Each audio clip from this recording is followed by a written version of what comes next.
Hi guys, welcome back to my channel. If you are a returning subscriber, I say thank you for the love, thank you for the support.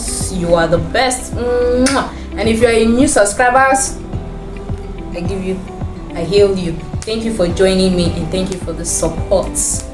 So we're just going to dive in. So today I'm going to be talking about the healing powers of gratitude. I'm going to read some Bible verses, and then we'll get into it. So the first one is taken from the Bible book of Colossians 3 verse 15 to 16. I'll read.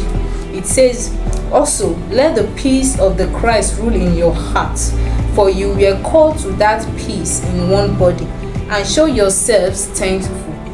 Let the word of the Christ reside in you richly.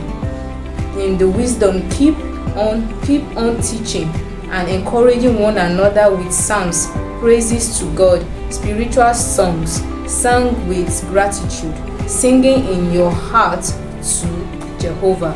The next Bible verse is taken from the Bible book of Psalms 92 verse 1.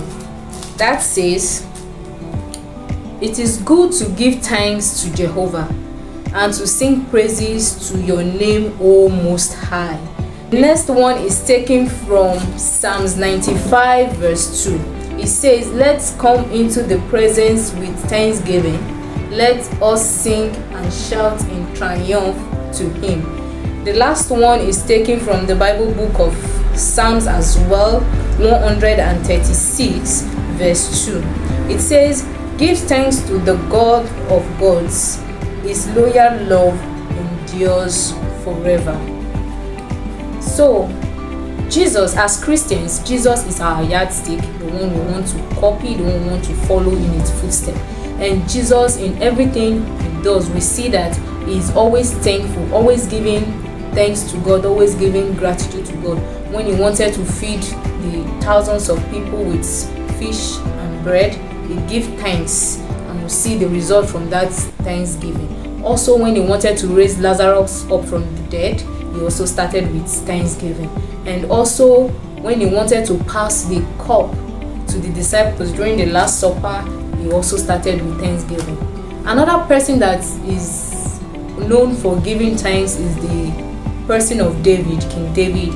You can see that all over the book of Psalms is filled with admonition to always be grateful, to have this spirit of gratitude, to always give thanks no matter what.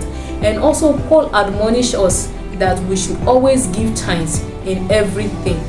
In everything, always give thanks, no matter what the situation is, no matter where we are, where we're thinking of, okay, this is where I want to be, I've not gotten there. We should always give thanks of where we are and looking forward to where we are going.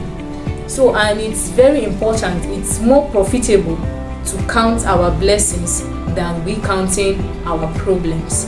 Giving thanks is something that is pleasing to God, because it shows that we exalt him more than we exalt our problems. And okay, looking at it, does giving thanks stop us from going through pains, some hardships? No, but it gives us smooth sailing. It gives us smooth sailing, knowing fully well that yes, we have a God that can do all things for us, and is willing to do that. We just have to approach him, just as the book of Psalms 95 verse 1 said, that we should come into his presence with thanksgiving.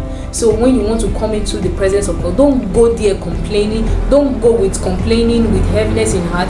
Go there with thanksgiving, knowing the person you are going to meet, knowing the Father you have in God, the Father that is willing to supply all your needs, to give you all that you want, to do abundantly more than you can think, say, or imagine.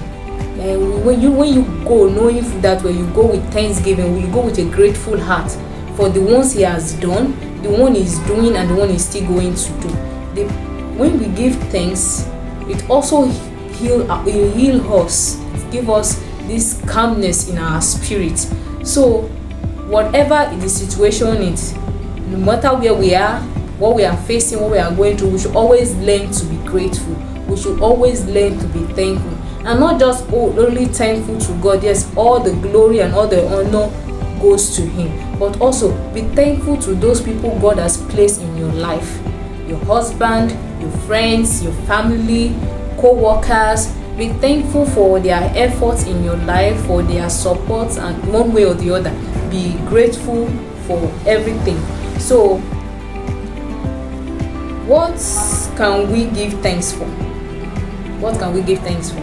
Some people will be like, look at what I'm facing, why should I be thankful? The air you are breathing, you're not paying for it. You are able to eat, you're able to drink water, you are able to sleep and wake up, you go out every day, you come back in. All this is not by our power, neither is it by our mind. It's just the grace of God, his mercy upon us, that we are able to go through all this. So it's very important we give thanks. So Thanksgiving is very, very important, and I would like us to do this experiment this week.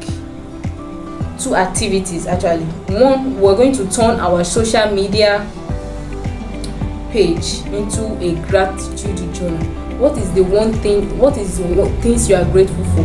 Pick one every day, post about it, and thank God for it. And the next one is, we are going to thank God daily through prayers, petitioning him for what we want. Go to God in prayers, in thanksgiving, thanking him for what he has done, like I said before, what he is doing now, and what he's still going to do in the future. And with that, definitely we will see the end of God in our life. Thank you very much for joining me today. Thanks for watching. God bless you. Have a wonderful day.